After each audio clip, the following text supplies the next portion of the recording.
የተከበራችሁና የተወደዳችሁ ውድ የእግዚአብሔር ልጆች ሁላችሁም በያላችሁበት እንደምን አላችሁ እንደምን ቆያችሁ? እግዚአብሔርን ስለ ጥበቃውና ስለ እንክብካቤው እጅግ አድርገን እናመሰግናለን። ስሙ ለዘላለም የተባረከ ይሁን። ውድ ወገኖች እንግዲህ ባለፉት ጊዜያቶች በተለየ ሁኔታ የእግዚአብሔርን ቃል አብረን ስንመለከት ነበረ። ያየናቸው ርዕሶችም ለመሞት ተወለደ፣ መስቀሉ፣ ፍቅሩ በሚል ርዕስ ስንማማር ነበረ የቆየ ነው። ዛሬ ደግሞ ታላቅ የምስራች አለ ወይም ታላቅ ዜና አለን። እርሱም ምንድነው? ጌታችን ተነስተዋል ይላል። ጌታችን ተነስተዋል። በዓለማችን ብዙ ሰዎች ሞተን እንነሳለን ብለው አልተነሱም። የአገር መሪዎች፣ የጦር አዛዦች፣ ታዋቂ ሰዎች፣ ባለ ሀብቶች፣ ሌሎችም እንደዚሁም ሐሰተኛ ነቢያቶች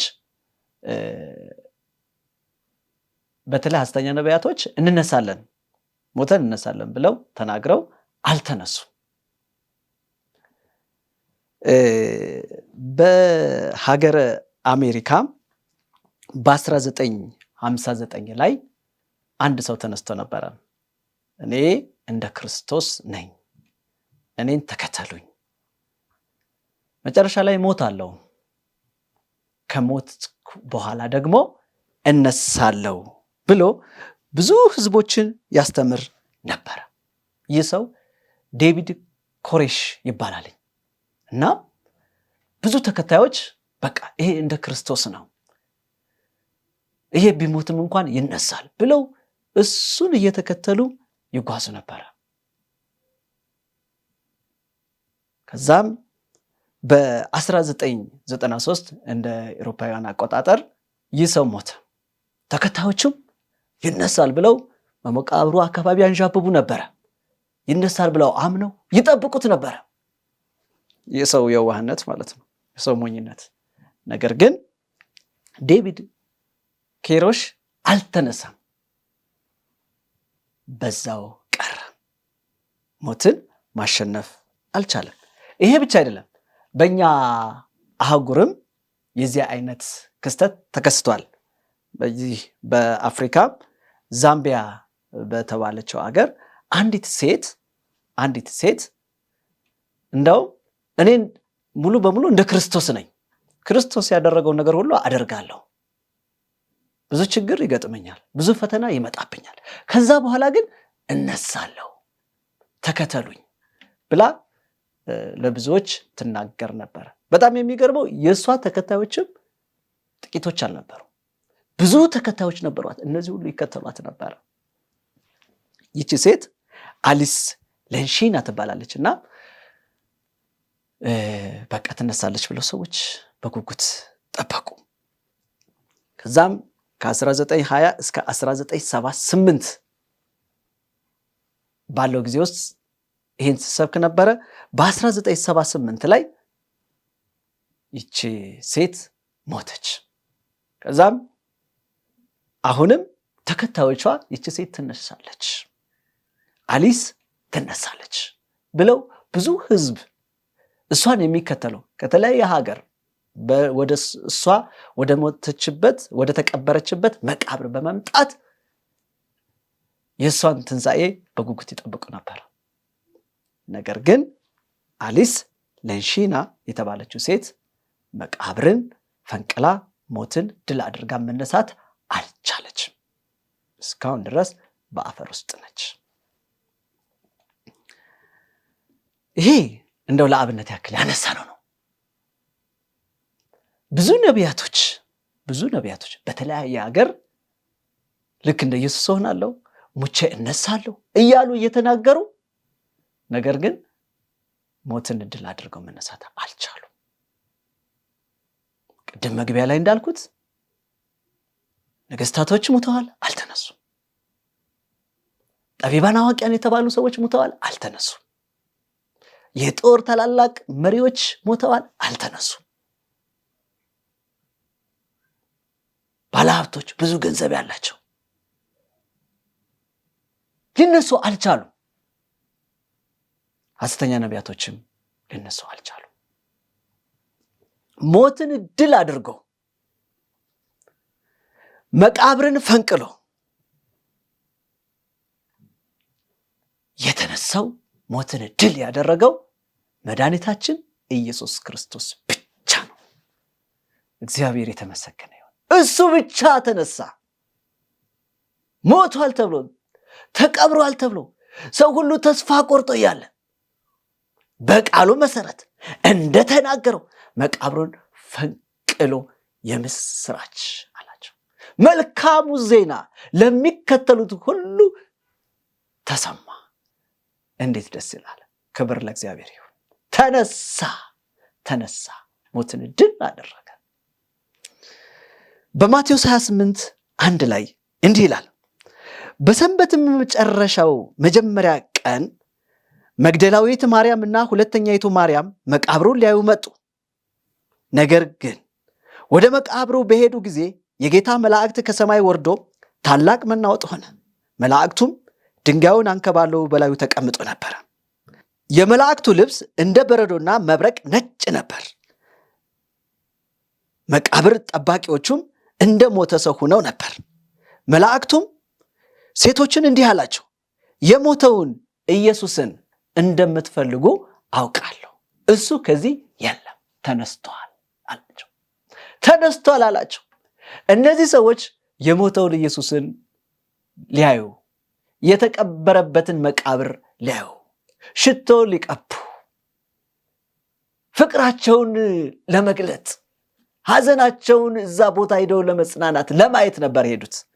ግን እነሱ ከጠበቁት በላይ ድንቅ ነገር ሆኖ አዩ።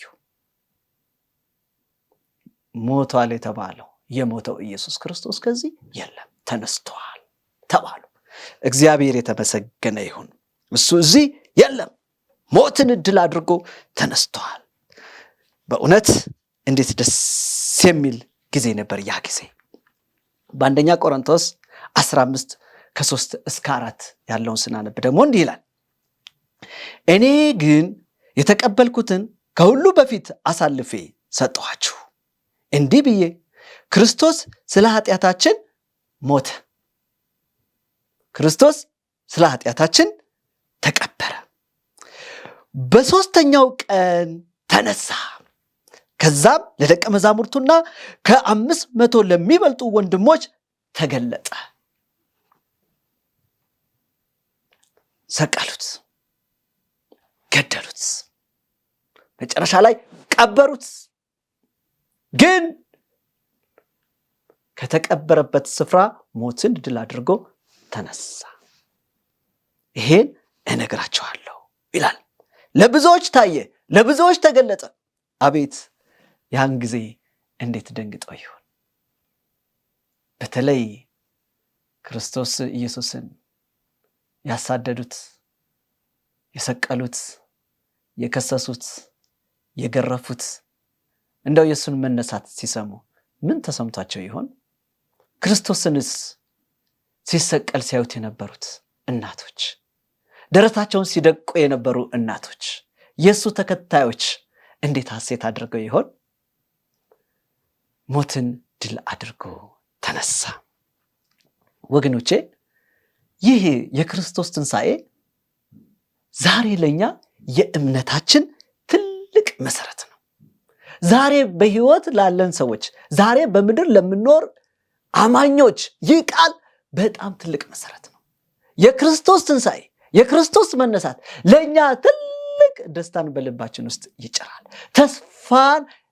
ተስፋችን እንዲንሰራራ ያደርግልናል። ይህ ባይኖር የና የእናንተ ተስፋ ምንድን ነው? ምን ተስፋ አለ ወገኖቼ? ይህ ጊዜ ሰዎች ሞት በነገሰ ጊዜ ተስፋ የቆረጡበት ጊዜ ነበር። ክርስቶስ በመስቀል ላይ የተንጠለጠለበት ጊዜ ለነሱ በጣም ጨለማ የሆነበት ጊዜ ነበር። ነገር ግን ጨለማቸው የበራው ክርስቶስ ሲነሳ ነው። ምክንያቱም በሞት ላይ ስልጣን እንዳለ ሰዎች አስተዋሉ። ይህ ሞት ያኔ በክርስቶስ ድል ባያደርግ ኖሮ ዛሬ እኔና እናንተ በእውነት አሁንም ተስፋ በመቁረጥ ውስጥ እንመላለስ ነበር። ዙሪያችን የሐዘን ጭጋግ ይከበን ነበር። ነገር ግን ሞትን ያሸነፈው ጌታ ሞትን ያሸነፈውን ጌታ እሱን ስናስብ ከሞት በኋላ ያለውን ሕይወት ክርስቶስ ኢየሱስ ድል ያደረገውን ሕይወት ስናስተውል ልባችን በደስታና በተስፋ ይሞላል። መቼም ዛሬ በምድራችን ሐዘን ያልነካው ቤት የለም። ልቡ ያልቆሰለ ሰው የለም። በሐዘን ልቡ ያልተሰበረ ሰው የለም። የክርስቶስን ትንሣኤ ሲያስብ ግን ሞት ድል እንደተነሳ ሲያስብ ግን ሐሴት ያደርጋል። እግዚአብሔር ለዘላለም የተባረከ ይሁን። ያኔ ሞት እንዲህ ይባላል። አንደኛ ቆሮንቶስ 15:55 ላይ ሞት ሆይ መውጊያ የት አለ? ሲኦል ሆይ ድል መንሳትህ የት አለ? ክርስቶስ ኢየሱስ በድል ነሽነት አሸንፎታል። ዛሬ ምድራችን ቅድም እንደጠቀስኩት በተለያየ ስብራት ውስጥ ነው ያለችው። በተለይ ሐዘን አሁን ያልጎዳው የለም። እናቱን ያጣለ፣ አባቱን ያጣለ፣ ወንድሙን ያጣለ፣ የሥራ ባልደረባውን ያጣለ። በሐዘን ሁላችሁም ተጎድታችኋል። ሐዘን ልባችሁን ያልነካባችሁ ሰዎች አላችሁ ብዬ እኔ አላስብም። ዛሬ ግን በእውነት የክርስቶስ ትንሣኤ ለኛ ትልቅ ትምህርት፣ ትልቅ ተስፋ እንደሆነ እንድናይ እፈልጋለሁኝ። ያኔ ሞት ኃይሉን አጥቷል። ኃጢአት ፍጻሜው ሆኗል። አሁን ወገኖቼ የክርስቶስ ትንሣኤ ለኛ ትልቅ የምስራች ነው። የክርስቶስ ትንሣኤ ለኛ በእውነት የተለየ መልእክትን ያመጣልናል። የሞቱ ጻድቃን እንደሚነሱ ዛሬ ትልቅ ምሳሌ ነው። የክርስቶስ መሞት ትልቅ ምሳሌ ነው።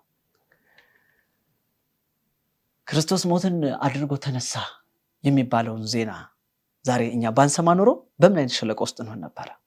ምን ነበረ የሚሰማን ስሜት?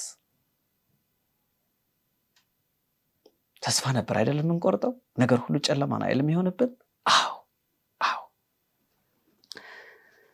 አንድ ገበሬ ዘር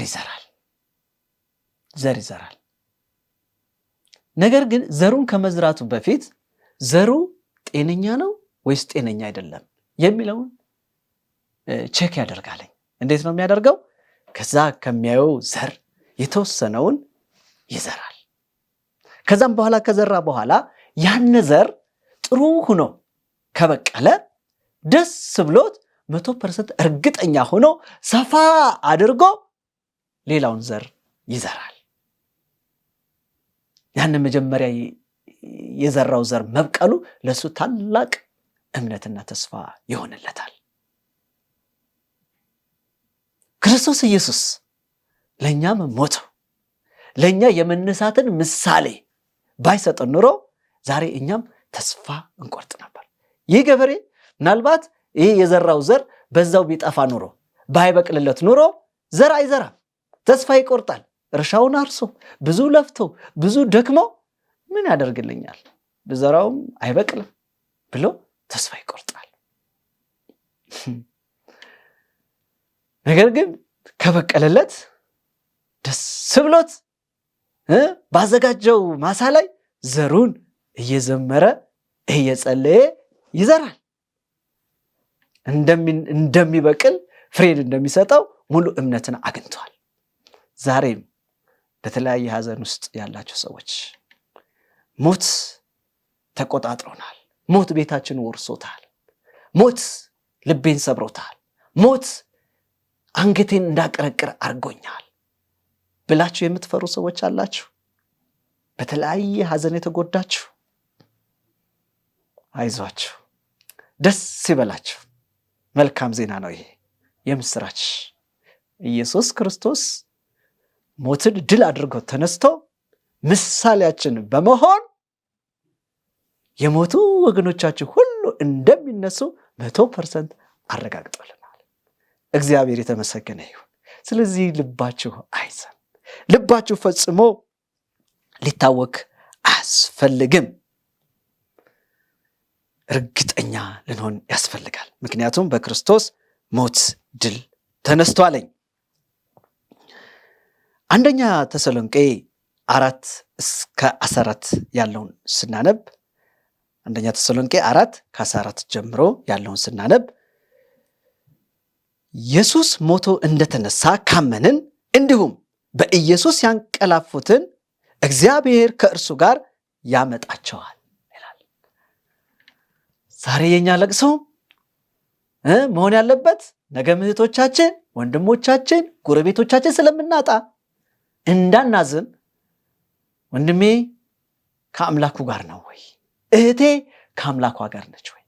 ወዳጄ የምወደው አቶ ከሌ በእውነት ከአምላኩ ጋር ነው ወይ? ከአምላኩ ጋር ተስማምቶ ይሄዳል ወይ የሚለው ነው ሊያሳስበን የሚገባው። ስለዚህ እነሱ ላይ ልንሰራ ያስፈልጋል ማለት ነው። ልንሰራ ያስፈልጋል። በጣም ልንሰራ ያስፈልጋል። እዚህ ጋር ግልጽ የሆነ ነገር ተቀምጧል። በሱ ያመኑት ሁሉ ያውም እዚህ ጋር የገለጸው ያንቀላፉት ነው የሚለው። ያንቀላፋ ሰው ሁሉ ሲተኛ ጠዋት እንደሚነሳ ሙሉ እምነት አለ።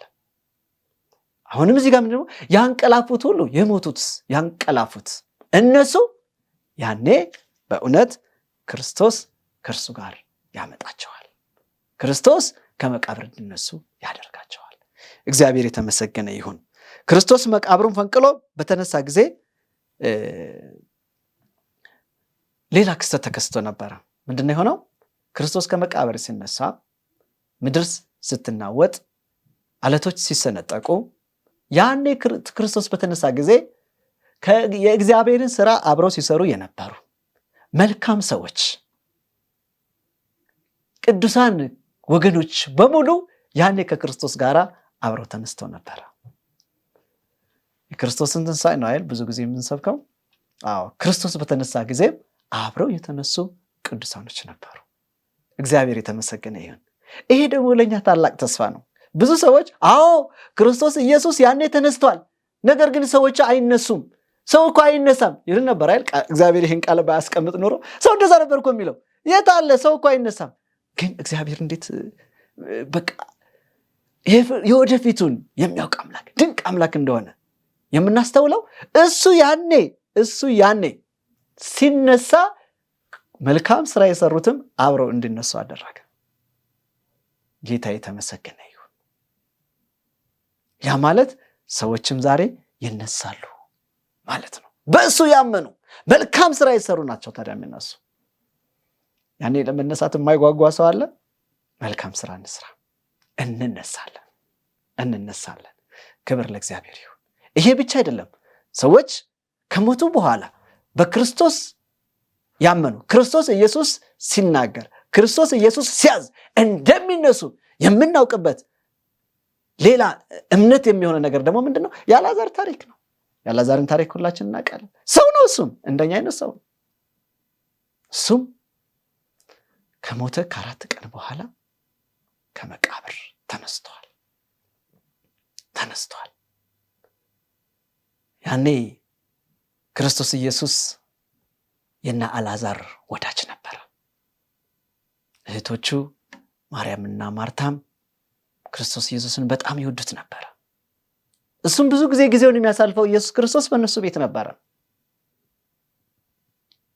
ክርስቶስ ኢየሱስን የምትወደው ወዳጅ አልዓዛር ታሟል፣ ድረስ ና እያሉ መልእክት ይልኩለት ነበረ።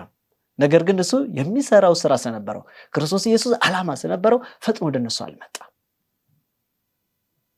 ከዛ በፊት ግን ኢየሱስ ክርስቶስ አንዲትን እህት አስነስቶ ነበረ፣ ከሞተችበት አስነስቶ ነበርና ይቺ እህት ክርስቶስ ኢየሱስ አስነሳት የተባለችው እህት አሉ ሰዎች እኮ ናቸው የሚሉት 3 ቀን በኋላ ነው ያስነሳት። ስለዚህ በትክክል ያቺ ሴት አልሞተችም ብለው ኢየሱስ ክርስቶስን ያሙት ነበረ። ሰይጣን ስራውን በዛኔ በጣም ይሰራ ነበርና አይ የዛኔ በዛን ጊዜ የነበሩ ሰዎች ምን ብለው ያምኑ ነበረ? ለ3 ቀን ነፍስ አትሞትም ብለው ያስባሉ። ምክንያቱም አንድ ሰው አይሞትም፣ ነፍሱ ተወጣና የሆነ ቦታ ትቀመጣለች፣ በዛ ዙሪያ ያንዣብባሉ፣ ነፍሱ ታንዣብባለች ብለው ያምኑ ነበረ።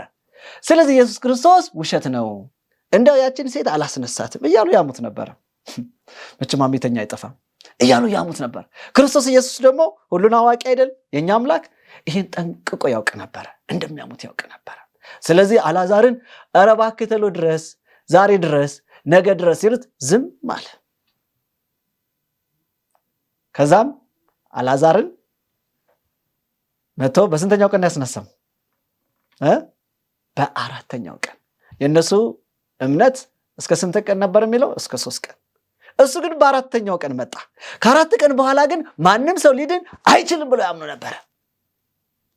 በ4ኛው ቀን መጣ። ክብር ለእግዚአብሔር ይሁን። ይህ ማለት ሰዎች በሙሉ ሰው ሞቷል፣ በስብሷል፣ አይነሳም ብለው ሰዎች ሙሉ በሙሉ እምነት የሚያደርጉበት ጊዜ ነበር። ያኔ ደረሰ።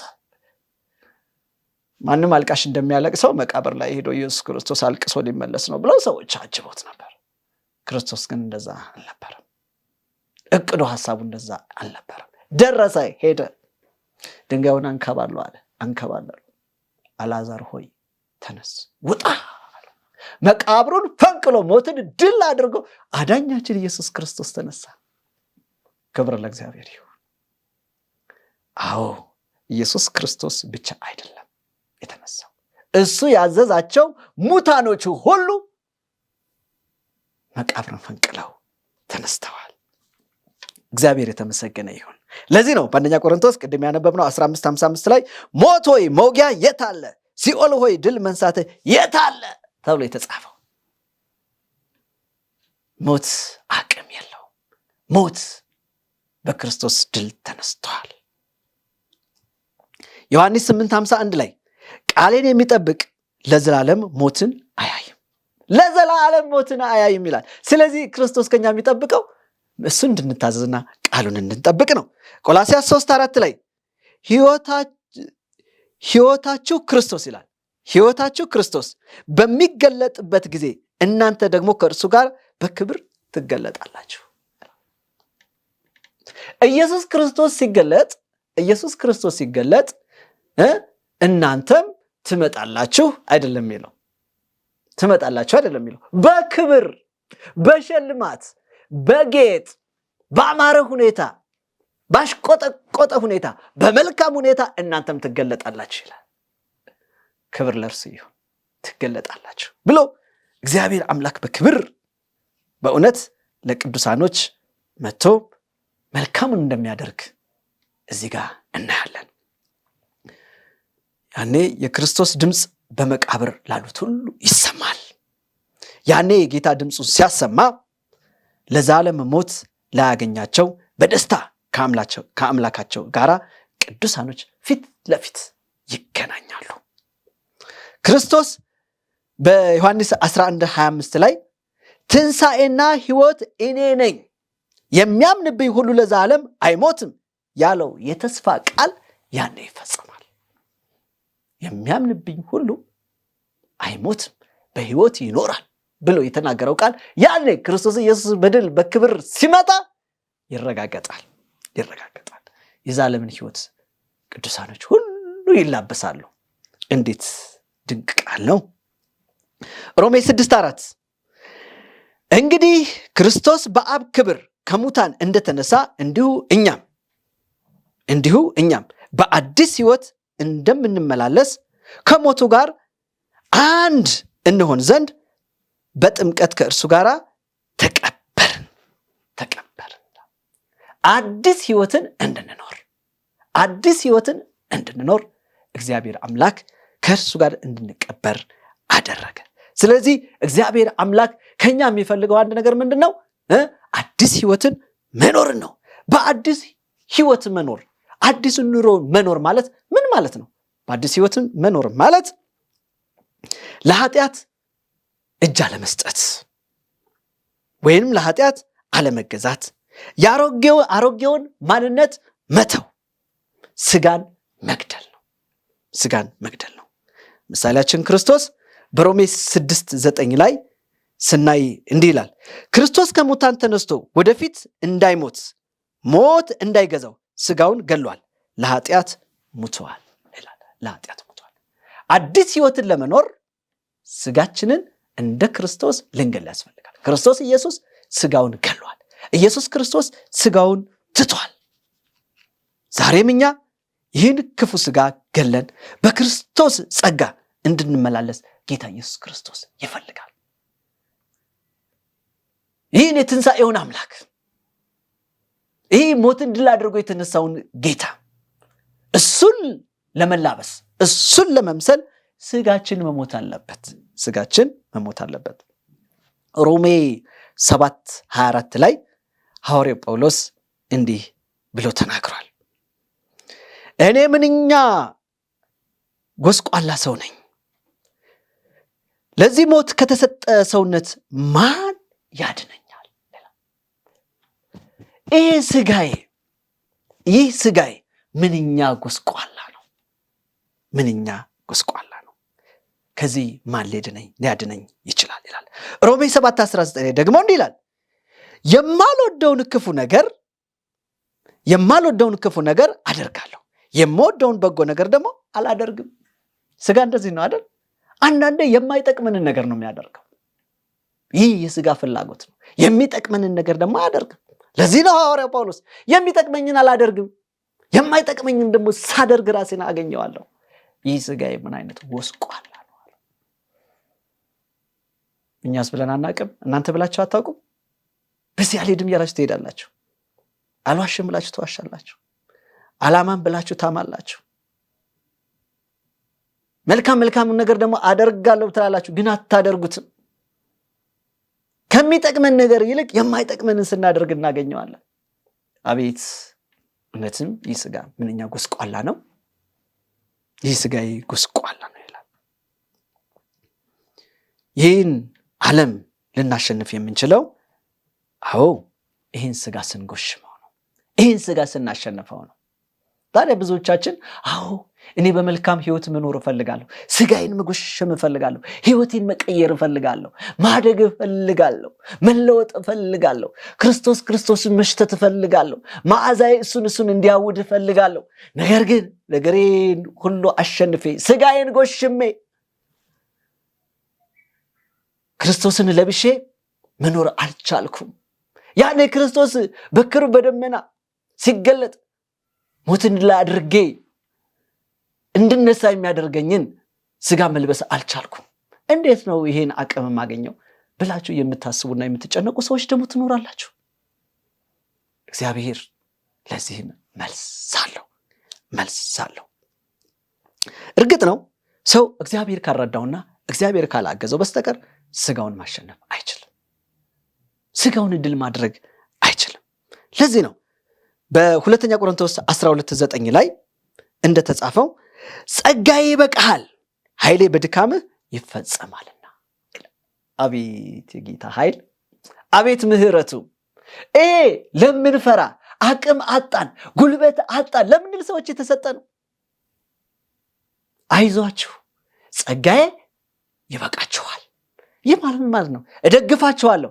እኔ ለመሞት የተወለድኩት፣ እኔ የተሰቀልኩት፣ እኔ መቃብርን ፈንቅዬ የተነሳሁት ለእናንተ ነው። ስለዚህ ይህ ለእናንተ መሰቀሌ ጸጋ ነው። ይህ ጸጋዬ ደግሞ እናንተ ምን ያደርጋችኋል? ይደግፋችኋል። ተስፋ አትቁረጡ፣ በመንገድ አትቅሩ፣ ወደኋላ አታፈግፍጉ። ጻድቅ ወደኋላ ባፈገፈገ ጊዜ ነፍሴ በእርሱ ደስ አይላትም። በርቱ፣ አይዟችሁ፣ እየወደቃችሁ ነው፣ ተነሱ። ድሮ አንቺ ወድቀሽ ልትነሺ ነው፣ አንተ ወድቀ ልትነሳ ነው። አትችልም። አቅምና ጉልበት የለህም። ወድቀ ልትነሳ የምትችለው መልካም የሆነውን ህይወት ልትጓዝ የምትችለው እኔ አምላክ እግዚአብሔር ስረዳህ ብቻ ነው። በድካምህ ኃይሌ ይገለጣል። ለዚህ ውለታው፣ ለዚህ ድጋፉ በእውነት የቀራንዮ አባታችን እግዚአብሔር የተመሰገነ ይሁን። ድጋፍ ሆነን፣ መከታ ሆነን፣ ጋሻ ሆነን አይዟችሁ በዚህ በምድር ስንኖር እንኳን በደከምን ጊዜ፣ በተቸገርን ጊዜ፣ በሽታ ዙሪያችን ባዣበበብን ጊዜ፣ የሚገሉን ነገሮች ዙሪያችን በሚፎክሩበት ጊዜ፣ ገንዘብ አጥሮን ብድር የተበደርነውን ብድር መመለስ አቅቶን አበዳሪው ሲያስጨንቀን በተለያየ ምጥ ውስጥ ስንገባ አንድ ወገናችን፣ አንድ ወዳጃችን፣ አንዲት እህታችን፣ አንድ ወንድማችን መጥተው አይዞህ ይከፈላል፣ አይዞህ ትታከማለህ፣ አይዞህ ትድናለህ፣ እንደውም እኔ ባለሙያ ነኝ በነፃ ትታከማለህ፣ እኔ ደግፈሃለሁ ሲል እንዴት ነው ደስ የሚለው አይደል? በጣም የታመመው ሰው ራሱ ቀና ይላል፣ ይቀመጣል። ለዚህ ለሟች ለአጭር ጊዜ ለድንኳኑ ኑሮ እንኳን ሰዎች ፈገግ እንድንል፣ ፊታችን የተጨማደደው ፊታችን ፈታ እንዲል እነዚህ ሰዎች ያደርጉናል። ክርስቶስ ኢየሱስ ግን ዛሬ ለዘላለም ከሚያጠፋን ሞት፣ ከኃጢአት በሽታ ተዘፍቀን ካለንበት ስፍራ አይዟችሁ በርቱ፣ ደም የፈሰሰው ላንቺና ላንተ ነው፣ እኔ አነሳቸዋለሁ፣ እደግፋቸዋለሁ። በእናንተ ድካም እኮ ነው የሚለው፣ በእናንተ ድካም ኃይሌ ይገለጣል አለ። ስለዚህ እንዴት ነው ልለወጥ የምችለው? እንዴት ነው ላድግ የምችለው? እንዴት ነው ልቀየር የምችለው? እንዴት ነው ልሰፋ የምችለው ለምትሉ ሰዎች፣ ተስፋ ቆርጣችሁ ኃጢአት ደቁሷችሁ ባልጋችሁ ስር ቁጭ ያላችሁ ሰዎች፣ በቤታችሁ አንገታችሁን ቀርቅራችሁ በተለያየ የኃጢአት በሽታ ደንዝዛችሁ አሁንም አምላኬ ከዚህ በኋላ እኔን ትቶኛል እያላችሁ ያላችሁ ሰዎች፣ መሮጥ እየፈለጋችሁ እኮ ነው፣ ሰማያዊውን መንግስት እየፈለጋችሁ። ክርስቶስ ኢየሱስ መቃብሩን ፈንቅሎ የተነሳው ኢየሱስ በክብር በደመና ሲመጣ እናንተም ከመቃብር ፈንቅላችሁ ለመውጣት ምኞቱ ጉጉቱ እያላችሁ ይሄ የኃጢአት በሽታ ደቁሶ የያዛችሁ ሰዎች፣ ሰይጣን ነው ተስፋ የሚያስቆርጣችሁ። የክርስቶስ እጅ ግን አሁን ተዘርግታለች። ተነሽ፣ ተነሳ። እኔ ሞትኩት ታዲያ በዚህ ጊዜ ላነሳችሁ አይደል? በዚህ ጊዜ እንድትነሱ አይደል? በዚህ ጊዜ በእውነት ከተስፋ መቁረጥ ጨለማ ነፃ እንድትሆኑ አይደለም? ተነሱ፣ ከጉድጓድ ውስጥ ውጡ። ባልወዳችሁማ አሁን ዛሬ እኮ በህይወት አትኖርም ነበር። ስለምወዳችሁ እኮ ነው ዛሬም በህይወት ያላችሁ። ተነሱ ይላል። እግዚአብሔር የተመሰገነ ይሁን። ስለዚህ በእውነት ከዛ ለመውጣት የምንችለው ልንለወጥ አዲስን ህይወት መኖር የምንችለው በክርስቶስ ስንደገፍ ነው። በክርስቶስ ኢየሱስ ስንደገፍ፣ በጸጋው ስንደገፍ፣ እኔ አልቻልኩም እጄን ያዘኝ ስንል ነው። ምናልባት አንዳንድ ጊዜ ከወደቅንበት ለመነሳት ራሳችንን እንሞክራለን። አንድ ስቴፕ ሄርን ይመስላል፣ መልሰን እንወድቃለን። አሁንም ለመነሳት እንሞክራለን፣ አሁንም እንወድቃለን። ዛሬ አላመነዝርም እናለን፣ መልሰን እናመነዝራለን። ዛሬ አንሰርቅም እናለን፣ መልሰን እንሰርቃለን። ዛሬ አልዋሽም እናለን፣ መልሰን እንዋሻለን። በዚህ አይነት ህይወት አትችሉም ኃጢአትን ማሸነፍ። ለመነሳት ለመዝለቅ ሁሌ ከምትሞክሩ ከወደቃችሁበት ቦታ ሁኑና እጃችሁን ወደ ጸጋው ዘርጉ። የእግዚአብሔር ጸጋ ከላይ ተዘርግቶ ሁሌም እየጠበቀ ነው። አሁን እጃችሁን ወደ ላይ አንሱ። ምንድነው የምትሉትኝ? ጌታ ሆይ በድካሜ ኃይል ይገለጥ። እኔ ወድቄአለሁ፣ መነሳት እሻለሁ፣ ነገር ግን አልቻልኩም። በቃኝ፣ እኔ አቅሜን አይቼዋለሁ፣ አንተ ብቻ እርዳኝ፣ ይሄው እጄ ያዘኝ በሉት። ክርስቶስ ኢየሱስ እጃችሁን ብድግ አድርጎ ከገባችሁበት ጉድጓድ ውስጥ፣ ከዛ ከገባችሁበት ከሚሸት አሮንቃ ውስጥ አውጥቶ አዲስ ያደርጋችኋል። በፊልጵስዩስ 4:13 እንዲህ ይላለኝ፣ ኃይልን በሚሰጠኝ በክርስቶስ ሁሉን እችላለሁ። ኃይልን በሚሰጠኝ በክርስቶስ ሁሉን እችላለሁ። የተወሰነው እኮ አይደለም የሚለው። አቤት እግዚአብሔር ቃል! እያንዳንዱን ስናየው እያንዳንዱ ቃል ህይወታችን ውስጥ ብርሃን ነው የሚያበራው፣ ጨለማን ገፎ የሚጥል ነው። ምናልባትኛ የሰጠነው ገደብ ሊኖር ይችላልኝ። እግዚአብሔር እስከዚህ ድረስ ነው ሊረዳኝ የሚችለው፣ ከዚህ የበለጠማ እንደው ጌታ ማይታገሰኝ አይምረኝም እንችላለን። እንዲህ ልናስብ እንችላለን። እዚህ ጋር ግን ምንድነው የሚለው?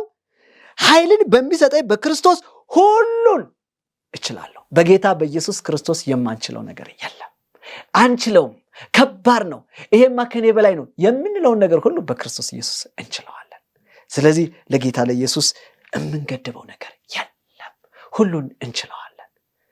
እኛ አይደለም እኮ የምንችለው፣ በክርስቶስ ኢየሱስ በሱ ጀግና የምንባለው፣ ጠንካራ ክርስቲያን የምንባለው፣ ኃጢአትን እምቢ ብሏል የምንባለው፣ መልካም ሰው ነው የምንባለው በእኛ አቅምና ጉልበት አይደለም። በሱ በክርስቶስ ኢየሱስ ስንደበቅ፣ እሱን ለብሰን ስንወጣ፣ እሱን ካባችን ስናደርገው፣ እሱን ከፊት ለፊታችን ስናደርገው፣ ከግራ ከቀኛችን፣ ከፊት ከኋላችን እሱን ስናደርገው፣ በሱ ስንታጀብ ሁሉን እንችላለን። ኃጢአትን ማሸነፍ እንችላለን።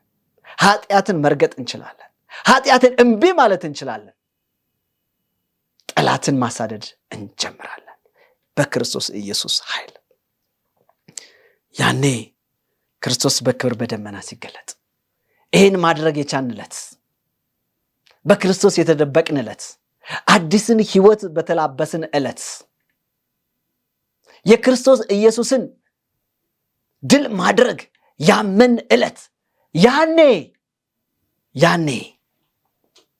እኛም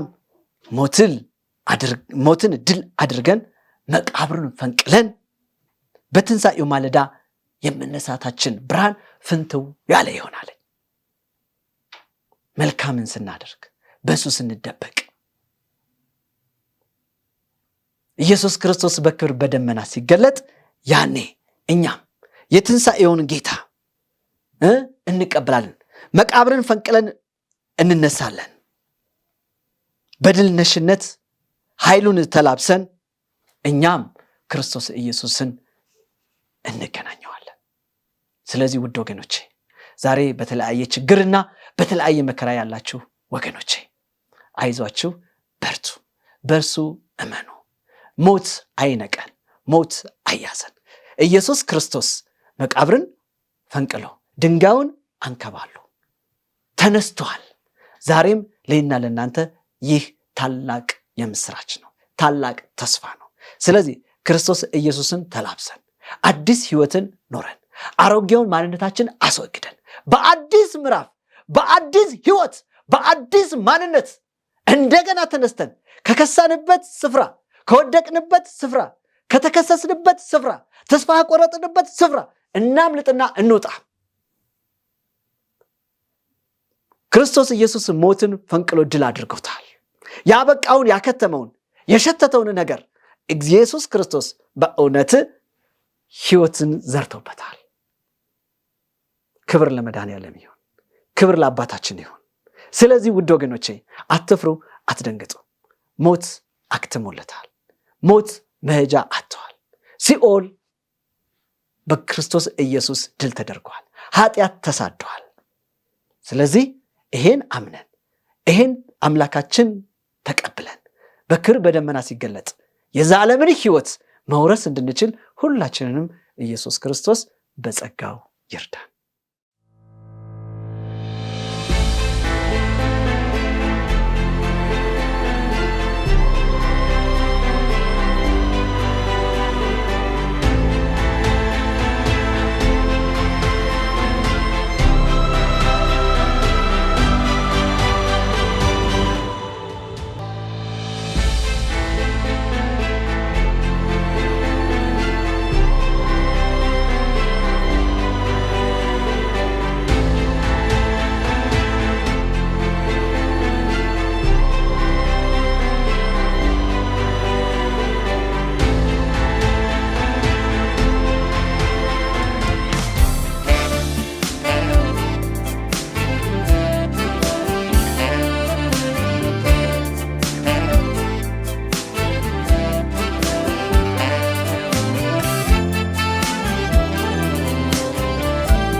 የሚሆን እርካታ ረሃቤን ሚያጠግብ ሕይወቴን ሚያረካ እግሮቼን ያጸና ከቶ እንዳልወድ ላይጥለኝ ላይተወኝ በእጁ የያዘኝ ለነፍሴ ጥማት የሚሆን እርካታ ረሃቤን ሚያጠግብ ሕይወቴን ሚያረካ እግሮቼን ያጸና ከቶ እንዳልወድቅ ላይጥለኝ ላይተወኝ በእጁ የያዘኝ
ጠላቶቼ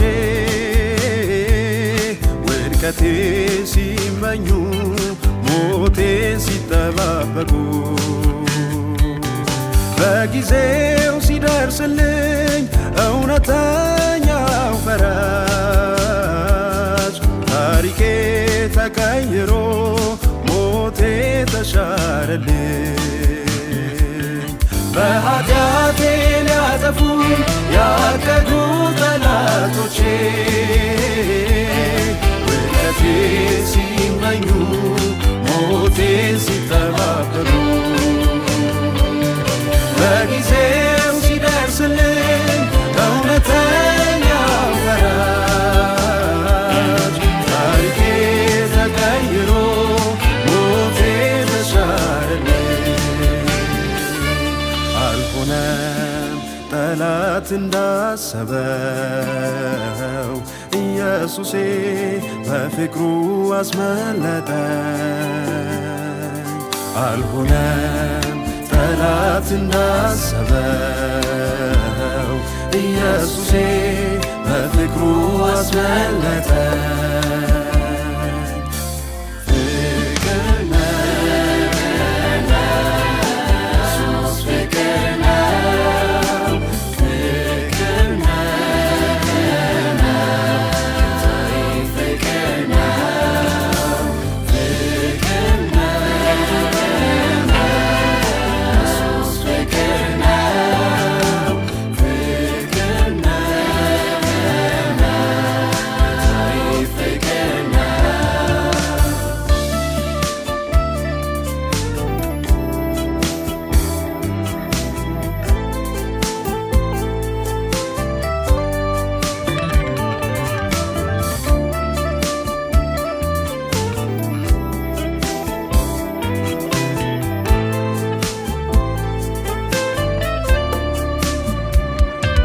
ለሰጠኝ ለፍቅሩ ምላሽም ባይሆንም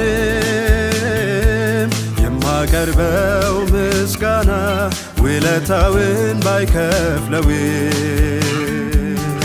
ይዤ እመጣለሁ የከበረ ስጦታዬን ሽቶዬን አፈሳለሁ ከእግሩ ስር ተንበርክኬ ለሰጠኝ ለፍቅሩ ምላሽም ባይሆንም የማቀርበው ምስጋና ውለታውን ባይከፍለውም ይዤ እመጣለሁ የከበረ ስጦታዬን ሽቶዬን አፈሳለሁ ከእግሩ ስር ተንበርክኬ አይበቃም ይህም ለጌታዬ ራሴንን እሰጣለሁኝ ጨምሬ። አይበቃም ይህም ለጌታዬ ራሴንን እሰጣለሁኝ ጨምሬ።